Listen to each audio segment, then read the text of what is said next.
undang-undang syariah tentang kalah dan yang ini mengecil dan mengurangkan lagi.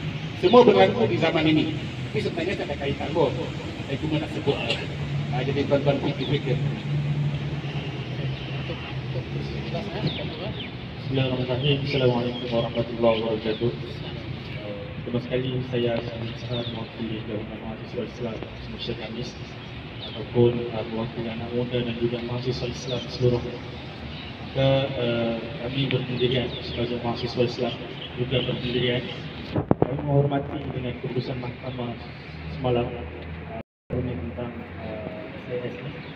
Tapi kami juga patut merasakan luasnya rasa kecewa disebabkan ini bukan tanda, ini bukan menidakkan bahawa hakikatnya IS ini adalah program-program ataupun aktiviti-aktiviti yang mereka lakukan, pluralisme ataupun promosi pluralisme ataupun liberalisme ini menjadi salah satu agenda yang dibawa oleh mereka, boleh dipromosikan sesuka hati oleh mereka inilah.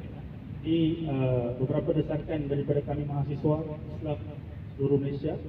Yang pertama, kami ingin mengharamkan segala bentuk promosi ataupun segala bentuk sebaran tentang pluralisme dan liberalisme ini. Kenapa benda ini adalah perkara yang serius untuk kita ambil, sebab dia bertentangan dengan ajaran Islam yang sepatutnya. Dengan sebab itu sekali lagi kami daripada Gabungan Mahasiswa ataupun mewakili seluruh mahasiswa Islam penuh dengan seluruh bersama dengan mengatakan pendirian sama senada dengan NGO yang lain. Wallahualam. Assalamualaikum.